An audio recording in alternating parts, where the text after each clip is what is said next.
Hello and welcome to another All Nation Line video.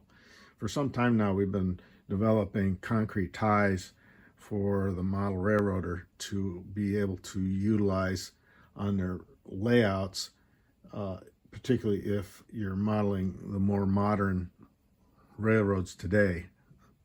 The concrete tie profile is something that looks like this, and what we had to do initially was we did not produce it as a piece of flex track. We actually printed these so that they were solid and were mainly used just for shelf displays, and they were fixed straight track pieces. Now we have the sections which are flex tracks. So these work really nicely.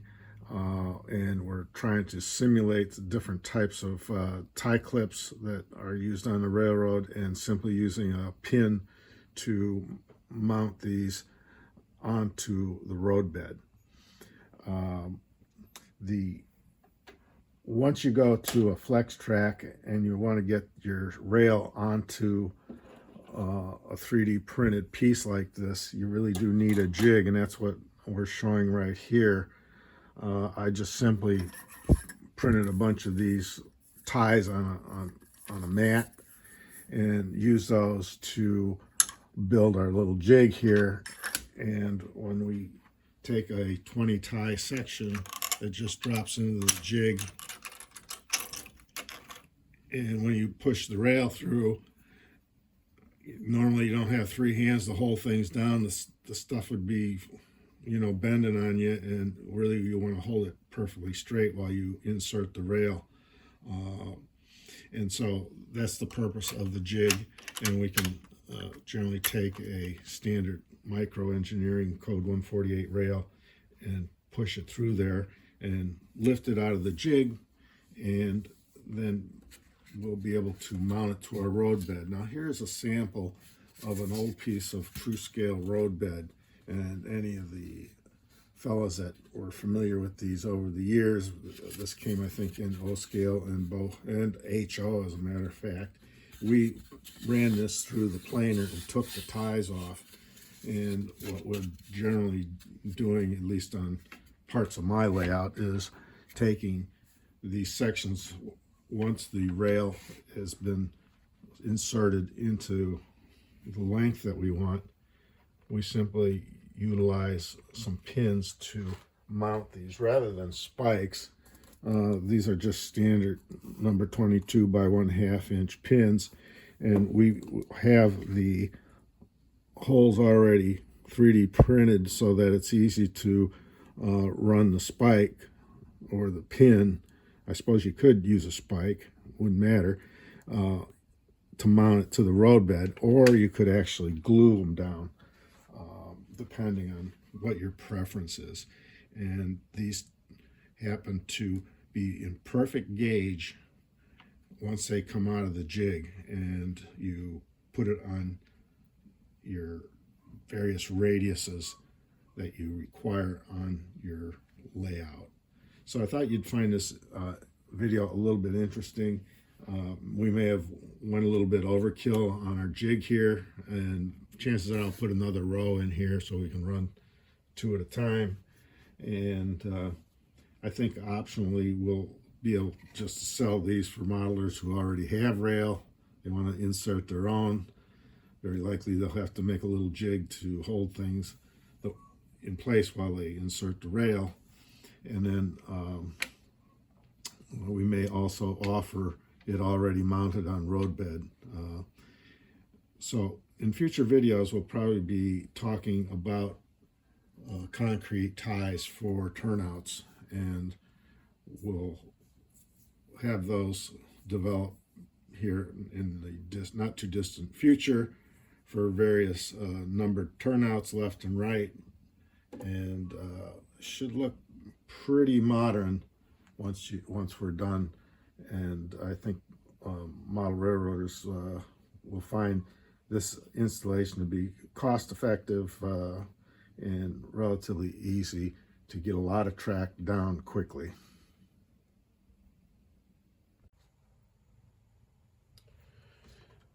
So what I'm going to demonstrate next is how we use this fancy jig I came up with to slide the rail into this flex track.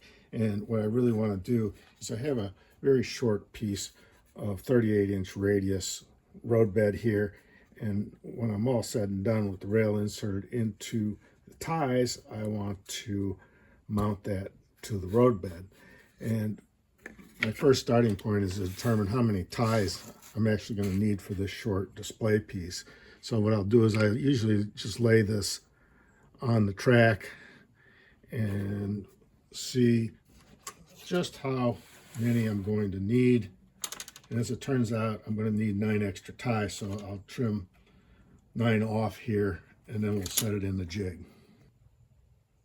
So what I did was I took one piece and I trimmed it. Instead of 9 ties, I went with 10, and I can always take off the last tie. It's better to have an extra one, see where we land once we mount it on to the roadbed.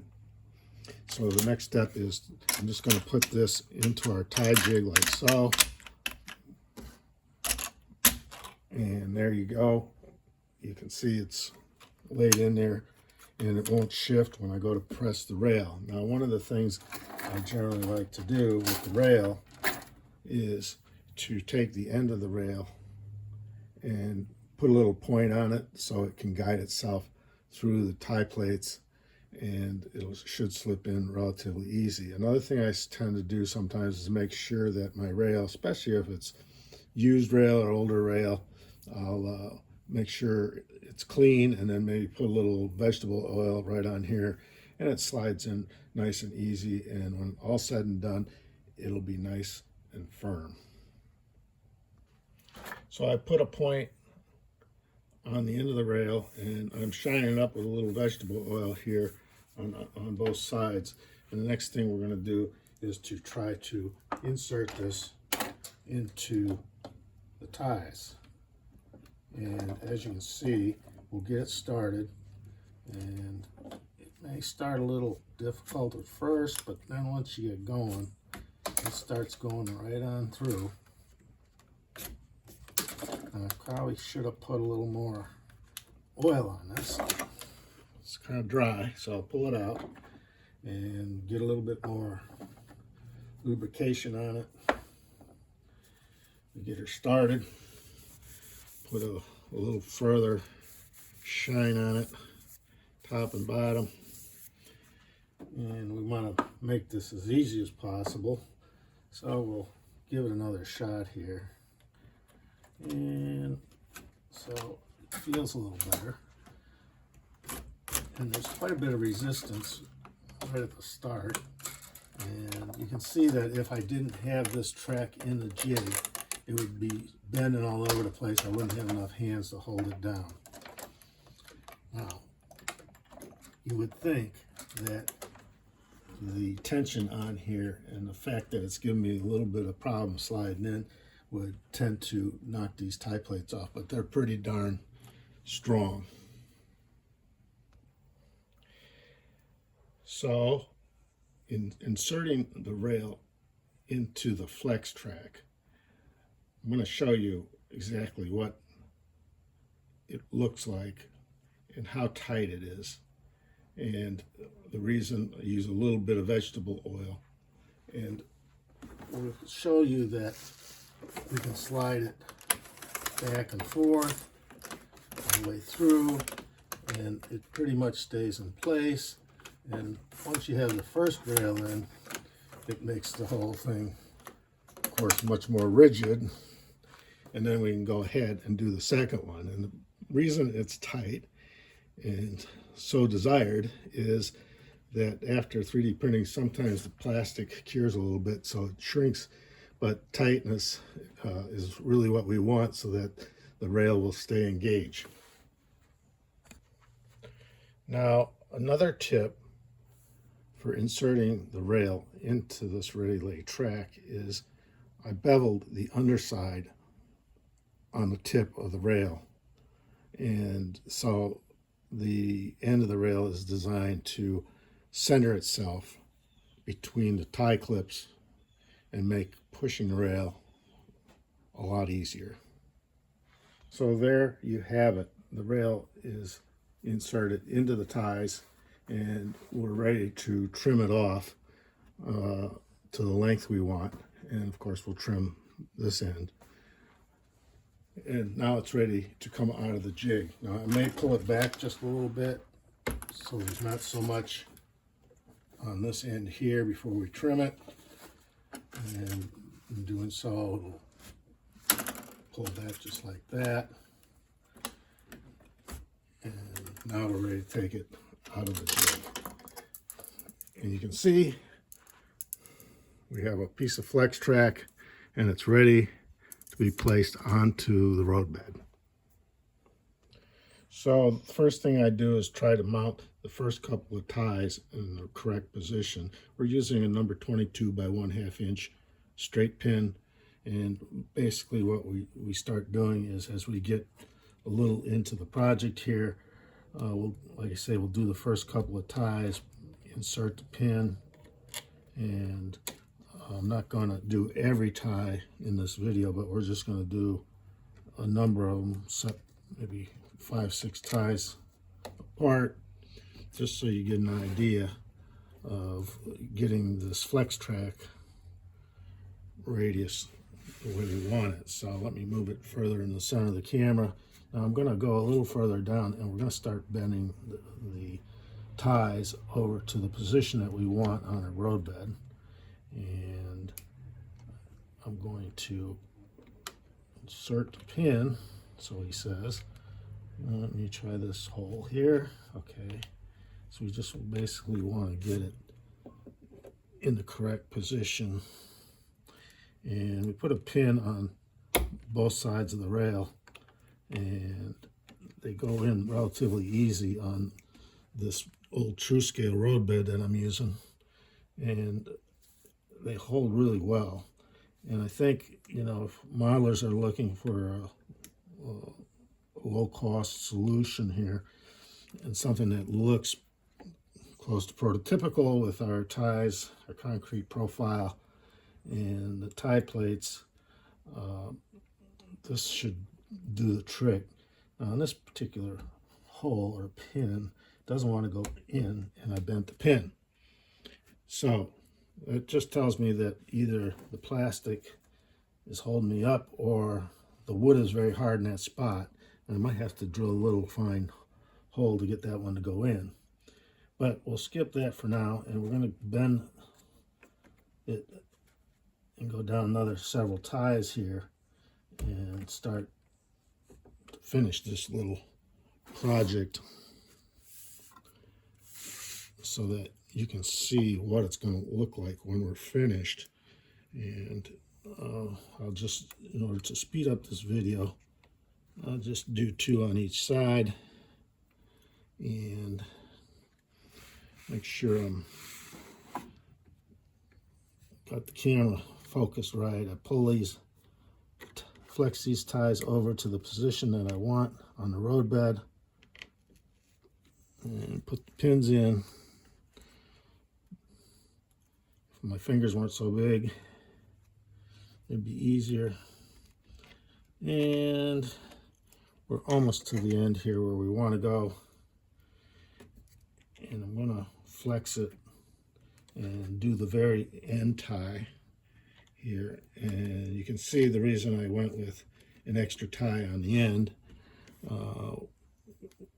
One thing, I got a little rough and careless with this piece of track, and I knocked off the tie clip on this one, which is no big deal. We could always glue one back on there, but this last tie is going to come off, and that basically gives you an idea of the ease it is to use this flex track and get the concrete tie profile that looks real good at eye level. And another bonus, of course, is when you put the track gauge on, it's perfectly engaged all the way up and down. And that's due to the stiffness of getting that rail under the tie clips, even though it's a little bit of a force to get that rail through. I think that's what you want, at least until you get to the point where you're mounting the ties to your road bed and you got it tied down with your pins. So basically, any truck you would want to put on there is going to roll really nice on that section of rail. So we'll use this as a display piece at some of our train shows we attend. Probably put some ballast on it. I kind of like to leave the ballast off just to show the profile. And that's the use of this template. It's a little overdone, I know. We could use shorter sections to separate the ties to utilize and push this rail in, but since it's for my own layout, I like to make things a little more robust and fancy. So thank you for watching this video series, and if you have any questions, let me know. We're working on templates, roadbed templates, and tie templates for the concrete profiles for turnouts, and may at some point do the same for Proto 48, but that's a little bit ways down the road yet for us. So stay tuned.